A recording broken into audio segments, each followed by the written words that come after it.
The chain rattled against the wooden rail as a fresh lock snapped into place right in front of me, the sound sharp enough to cut through the quiet lake air, and Margaret didn't even look at me when she clipped it shut, just brushed her hands together like she'd finished something small, something routine, then pointed at the sign her crew had bolted into the ground overnight, "Private HOA access only," bold black letters glaring in the morning sun. And for a second I just stood there, staring at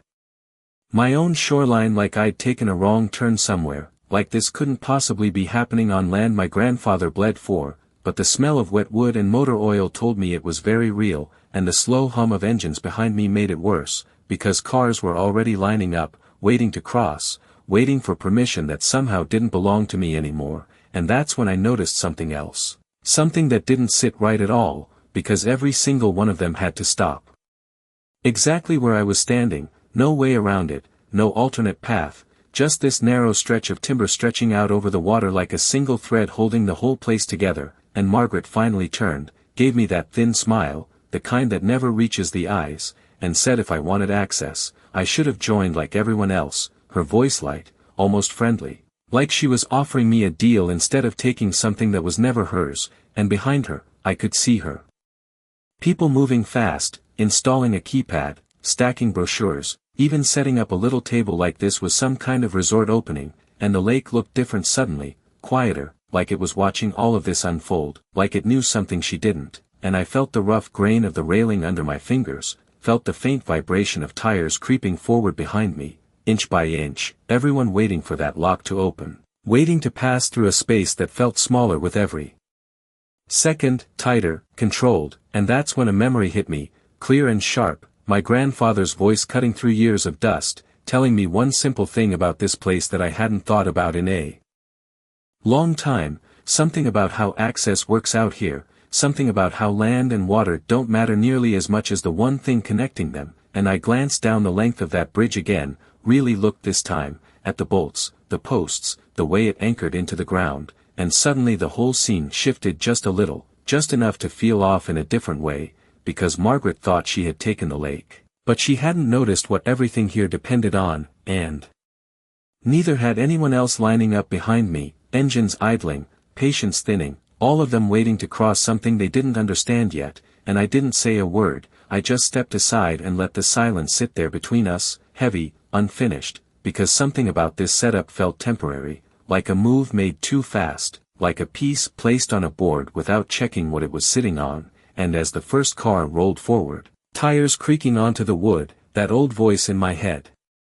got louder, repeating itself like it had been waiting for this exact moment, and I realized I'd been looking at the wrong problem this whole time. I did not move when the first car rolled onto the bridge, I just listened, the slow wooden creak under the tires, the faint rattle of loose bolts that I had tightened myself years ago, and the driver barely glanced at me as he passed, like I was already part of the scenery. Like this had always belonged to them, and that was the part that felt wrong. Not the lock, not the sign, but how fast everything had shifted, how quickly people accepted it, and I turned slightly, watching the line build behind me, SUVs, golf carts, even a delivery truck trying to squeeze in, all of them funneled into this one narrow path, and no one seemed to question why there was only one way in, no one asked who actually owned it, and that silence told me more than anything else. Because people do not question access when they think it is permanent, and Margaret was counting on that. She walked past me again, heels clicking on the wood, sharp, confident, and she tapped the new keypad with one manicured finger, testing it like she was christening the place, and then she said something to one of her crew about peak season traffic, about managing flow, like she was already planning months ahead, and that word stuck with me, flow, because I had spent years studying how things move, water, pressure, load, and standing there, I could feel it, the weight building in one direction, everything converging onto this single structure that was never designed for this kind of use, and I glanced down at the supports again, the beams disappearing into the shallow water, the anchor points driven into soil that shifts more than people realize, and for a brief second, I wondered if she even knew what she was dealing with, or if she just saw a bridge and assumed it was neutral ground, and that thought lingered as another car passed, then another, the rhythm picking up, wood flexing slightly under the increasing load, a subtle movement you would miss if you did not know what to look for, and I felt it through my boots. That low, steady vibration, not dangerous, not yet. But different, and it reminded me of something else, something buried in old paperwork, something about usage rights and structural responsibility, something most people skip over because it sounds boring until it is not, and I realized Margaret had not just taken access, she had taken on something she did not understand, something tied directly to this bridge, and I finally stepped back from the entrance, letting the next car move forward, letting the line grow, because the more they used it, the clearer things would become, and Margaret watched the traffic with satisfaction, arms crossed, like she had solved a problem, like she had created something efficient, but efficiency without ownership is just borrowed time, and I could see it now, the pattern forming, the dependency locking into place, every person, every vehicle, every plan she had running through this one point she never questioned, and as the sun climbed higher, casting long shadows across the planks, I pulled my phone out slowly, not to call anyone yet, just to check something I had not looked at in years, a document I suddenly needed to see again, because if I remembered it correctly, this was not just a bridge, and whatever it actually was would change everything. I stood there with my phone in my hand, screen glowing faint in the morning light, scrolling through files I had not opened in years, and the sound of tires crossing the bridge kept coming, steady, constant, like a heartbeat that did not belong to me anymore, but something in my chest tightened as I found the folder, old county records, scanned pages, brittle lines of text that most people would skip over, and I zoomed in slowly, letting the words settle instead of rushing them, because details matter more when everything else feels rushed, and behind me someone honked lightly, impatient, like I was holding up something that was never theirs to begin with, and I stepped fully off to the side, letting the flow continue, because I needed to see this clearly, needed to be sure before I said anything, and the smell of lake water drifted up, mixed with hot rubber and sun-warmed wood, and it grounded me, reminded me where I was standing.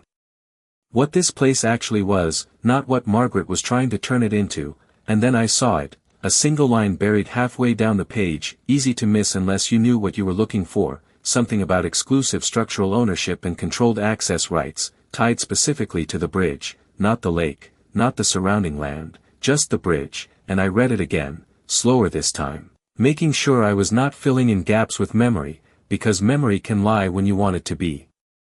true, but the wording was clear, precise, written by someone who understood exactly what they were protecting, and I felt that shift again, that quiet realignment of everything I had just watched unfold, because Margaret had built her entire plan on controlling the lake, on making access feel like a privilege she could grant or deny, but she had never looked at the one structure that made all of it possible, and another car rolled past, suspension dipping slightly as it crossed the midpoint.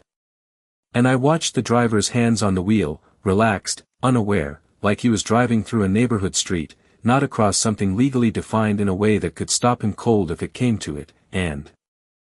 that was the part that almost made me smile, not out of satisfaction, but recognition, because I had seen this before in a different context, people assuming access equals ownership, people forgetting that control is not about space, it is about the point where everything narrows, and I locked my phone screen and slipped it back into my pocket, letting the weight of that document sit in my mind instead, because pulling it out right now would change nothing, not yet, and Margaret was still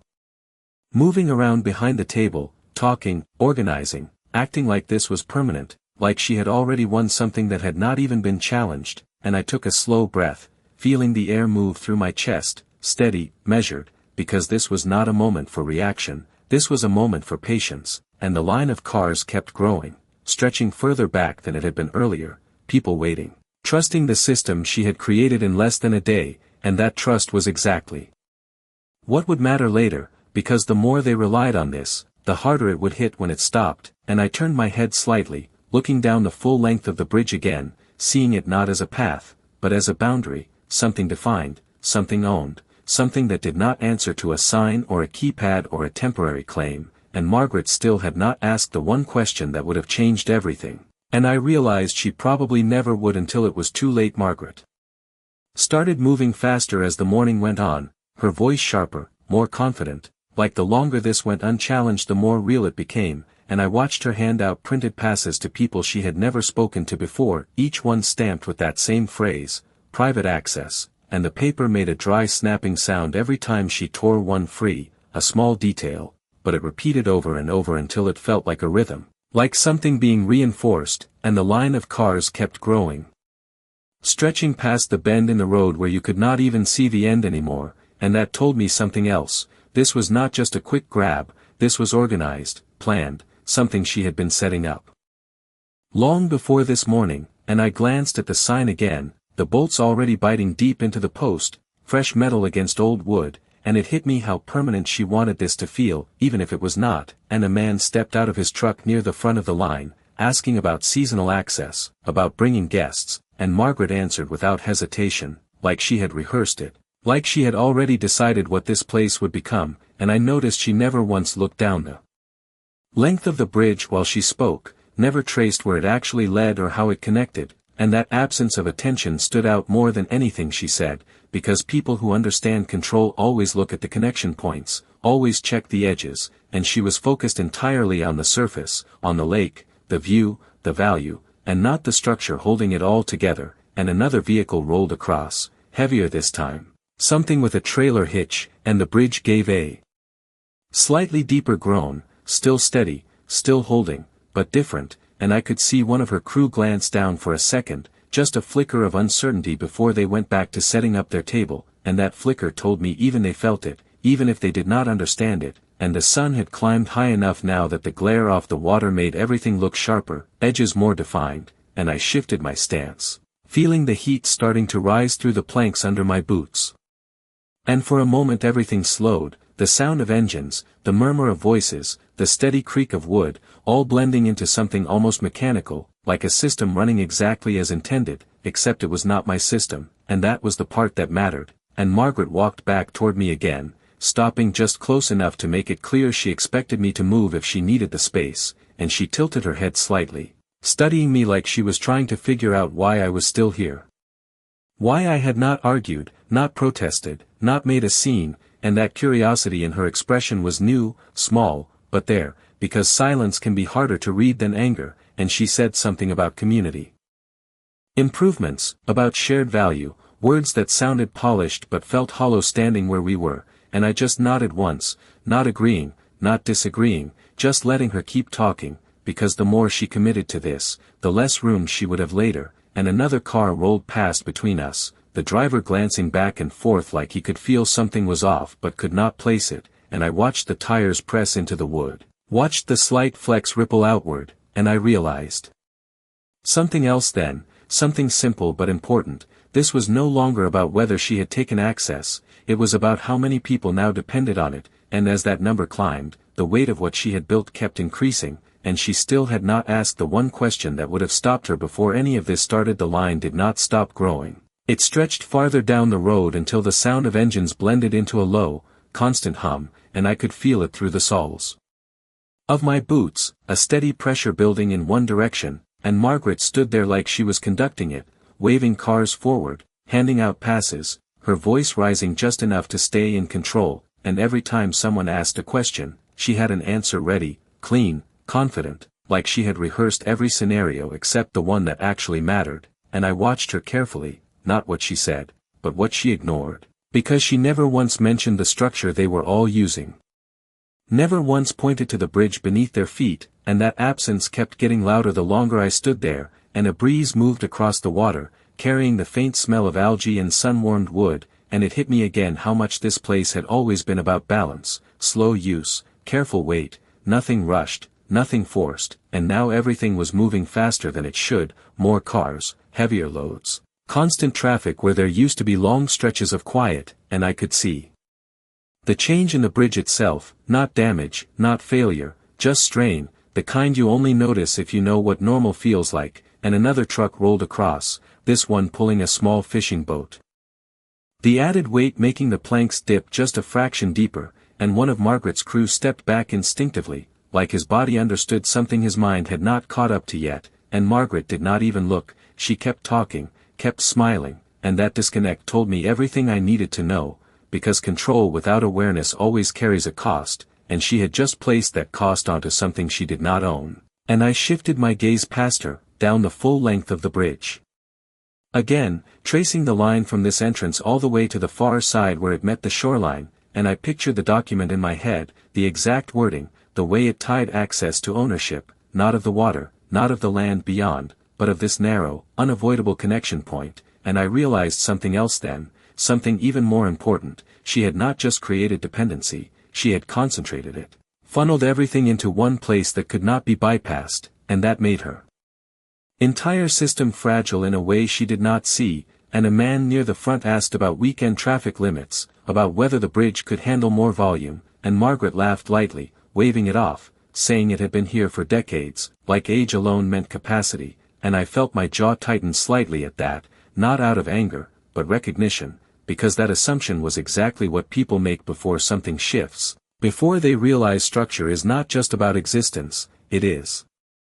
about control and limits. And I took a slow breath, letting the air settle, because this was no longer just about a sign or a lock, this was about a system she had built on top of something she did not understand, and the more it ran, the more it revealed itself. And I slipped my hands into my pockets, grounding myself, feeling the edges of my phone against my fingers, that document sitting there, quiet, unchanged, waiting. And Margaret finally glanced at me again, a flicker of something new in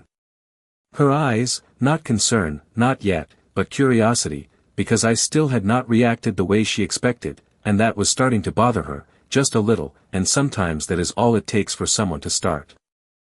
asking the wrong questions at the wrong time. And as another vehicle rolled forward and the bridge gave that same low, steady creak, I knew exactly when this would begin to turn. The sound changed before anything else did, not louder, not dramatic, just different, like the bridge had found a new rhythm under the weight, and I felt it again through my boots, that subtle shift that most people would ignore. And I watched as another SUV rolled halfway across, then slowed slightly, not stopping.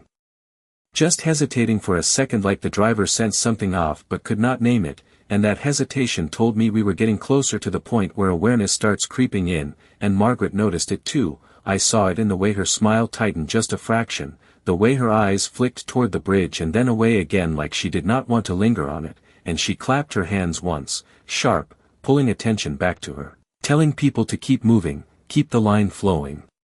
Like speed alone could smooth over whatever tension was building, and I stayed quiet, watching the system she created begin to show its edges, because systems always do under pressure, especially when they are built on assumptions instead of understanding. And a man near the middle of the bridge rolled down his window, calling out something about the surface feeling uneven, not complaining, just curious. But curiosity spreads faster than confidence when something feels wrong, and Margaret laughed it off again, louder this time, telling him it was just old wood, just character, and a few people chuckled, but not all of them, and that difference mattered, because doubt does not need everyone, it just needs enough. And I shifted my weight slightly, placing my hand against the railing, feeling the vibration travel through it, steady but layered now, multiple vehicles, multiple loads, all feeding into the same narrow structure. And I thought about that line in the document again, not just ownership, but responsibility, because control is never just about rights, it comes with obligations, and Margaret had stepped into something that carried both, whether she knew it or not. And another truck approached, this one larger, pulling a flatbed with equipment stacked high, and I watched the way the driver slowed before even reaching the bridge, instinct kicking in where logic had not yet, and for a moment, everything seemed to pause, not completely, but enough to feel the shift, the air heavier, the sound of engines idling more pronounced, and Margaret stepped forward, waving him on, her voice firm now, less friendly, more directive. And that tone change was small but important. Because control starts sounding different when it feels challenged, and the truck rolled forward, slow, deliberate, the weight settling onto the planks in a way that made the entire structure respond, not failing, not breaking, just speaking in that low, wooden language most people never learn to hear. And I saw it then, not in the bridge, but in the people, the way a few stepped back unconsciously, the way conversations dropped half a beat, like everyone was waiting for something without admitting it. And Margaret kept talking, kept smiling, but her eyes stayed on the truck now, tracking its progress inch by inch, and that was the first time she had really looked at the bridge all morning, really seen it. And I knew that moment mattered more than anything else so far, because once someone starts looking, they start thinking, and once they start thinking, they start asking questions, and questions lead to places she had not prepared for. And I slipped my hand back into my pocket, brushing against my phone again, that document sitting there like a quiet answer waiting for the right question, and as the truck reached the midpoint and the bridge gave that deeper, slower creak, Margaret's smile faltered just enough for me to see it clearly, and in that brief silence between sounds, I realized she was finally beginning to understand something she should have asked hours ago. The truck reached the center of the bridge and slowed almost to a crawl, not because anyone told him to, but because something in the structure asked for it, and that was the moment everything shifted, not physically, but mentally, because once one driver hesitates, the ones behind start watching, start listening, and I saw it ripple backward through the line, small at first, just a pause here, a glance there, then a few engines idling longer than before, and Margaret stepped closer to the edge, her heels clicking faster now, sharper, like she was trying to stay ahead of something she could feel but not yet define, and she called out to keep moving, voice firm, controlled, but there was a strain under it now, a tightness that had not been there earlier, and the truck driver leaned out his window slightly, looking down at the planks, then back at her, not challenging, just unsure, and that uncertainty hung in the air longer than it should have, and I watched Margaret's expression shift again, subtle, but real this time, because she was no longer just managing people, she was reacting to something she did not fully control, and that is where things begin to slip, and another car behind the truck tapped its horn, light, impatient, but it did not carry the same confidence as before. It sounded cautious, almost testing, like even impatience was starting to second-guess itself, and I let my gaze move slowly along the length of the bridge again, from the anchored posts at my side to the far end where it met the shoreline, tracing the exact line everything depended on, and I could feel it now, not just in the wood, but in the moment itself, the weight of attention shifting from Margaret to the structure beneath them. And that change is quiet, but it matters, because once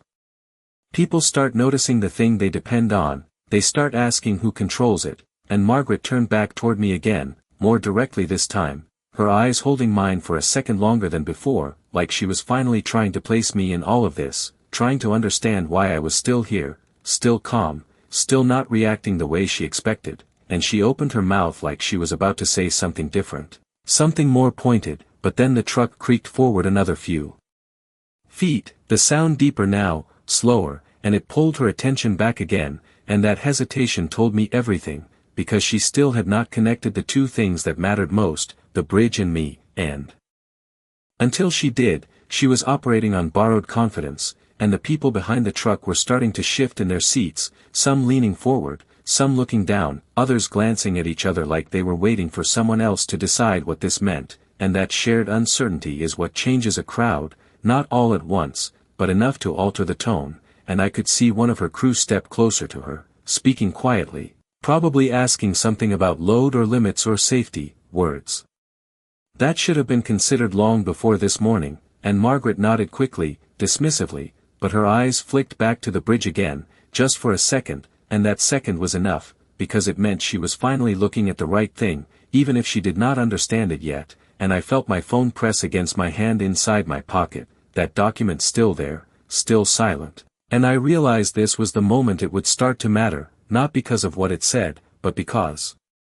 of what she was about to ask, and as the truck eased forward inch by inch and the bridge responded with that low, steady voice, Margaret finally took a step toward me like she had just realized something she should have seen from the beginning. She stopped a few feet in front of me, close enough now that I could hear her breathing over the low creak of the bridge, and for the first time all morning, she did not speak right away, she just looked at me, really looked this time, like she was trying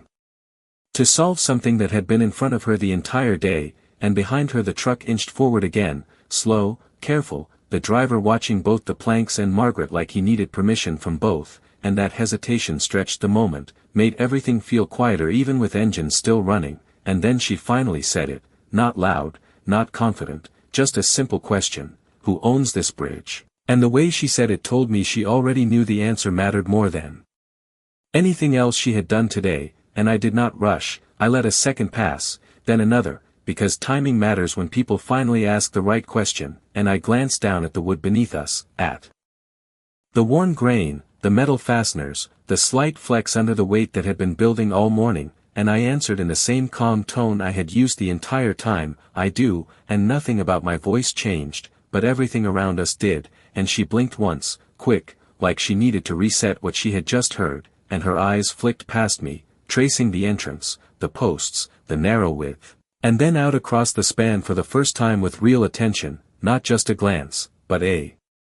measurement, and I could see it happening, piece by piece, the realization settling in, and she took a half step back without meaning to, just enough to create space, and that small movement shifted the balance of the moment more than anything she could have said, and behind her, one of her crew leaned closer, asking quietly if everything was fine, and she did not answer right away, which was the first real silence she had allowed all morning. And silence changes things, it invites questions. It lets doubt breathe, and I reached into my pocket slowly, not dramatic, just deliberate, and pulled out my phone, the screen lighting up again as I brought up the document, and I turned it slightly so she could see, not shoving it at her, just placing it in the space between us, and the words were small on the screen, but they carried weight, legal language that did not care about signs or keypads or printed passes, language that defined control in a way she had not accounted for, and I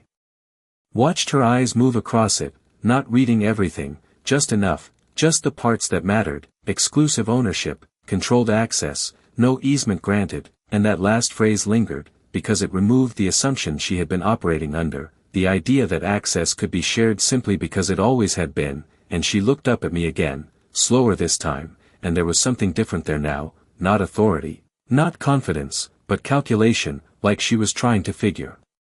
out how to adjust, how to recover, and behind her the truck finally cleared the midpoint, rolling forward with a deeper creak that seemed to echo longer than before, and a few people in line shifted again. Watching more closely now, not just at the bridge, but at us, because they could feel the change even if they did not understand it yet, and Margaret straightened slightly, like she was about to speak, about to regain control of the situation with words or tone or presence, but then she paused again, just for a fraction of a second, because something in that document had not fully settled yet, and I could see it in the way her fingers tightened at her sides, in the way her eyes flicked once more to the length of the bridge, measuring it in a way she had never done before, and I knew she was starting to understand the part she had missed, not just ownership, but dependency, and as that realization took hold, the entire system she had built this morning began to feel less solid, less permanent, and for the first time, she did not look like she was in control of what came next. Margaret did not speak for a few seconds, and that silence spread outward faster than anything she had said. All morning, it reached the truck driver, the people waiting behind him, even the ones still far back in line, because when control pauses, everyone feels it, and I watched her eyes move again, not at me this time, but along the full length of the bridge, tracing the exact path every car had taken, every decision she had made, and I could see it settling in, not all at once, but piece by piece, the realization that everything she had built today depended on something she did not own, something she could not override with a sign or a keypad or a confident voice, and the truck finally cleared the far end, rolling off onto the shoreline with a soft crunch of gravel, and for a moment the bridge stood empty, just a few seconds, but enough to feel the shift in weight, the absence of pressure, and that emptiness made the structure look different, smaller somehow, more defined, like a boundary instead of a pathway. And the next car at the front did not move right away, the driver waiting, looking between Margaret and me, unsure which direction mattered now, and that hesitation was new, it had not existed an hour ago, and Margaret took a breath, deeper this time, and I could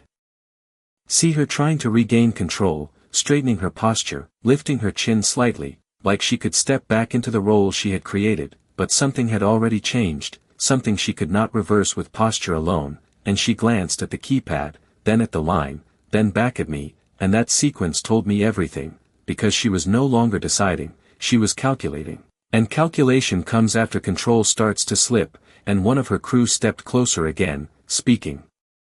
quietly, probably asking what they should do next, whether to keep letting people through, whether to slow it down, and Margaret did not answer immediately, which only stretched the moment further, and behind us a car door opened somewhere in the line, the sound sharp against the stillness, followed by a low murmur of voices, people starting to talk, to question, to notice the same thing she had just realized, and I stayed where I was, not blocking anything, not forcing a stop, just present. Because the situation did not need pressure from me anymore, it had its own weight now, and Margaret finally spoke, her voice lower, more measured, telling the next driver to hold for a moment, just a moment, and that single instruction did more than any sign she had put up. It broke the flow she had built, and once flow breaks, it does not return the same way, and the line behind reacted immediately, engines idling longer, a few turning off completely, the sound shifting from movement to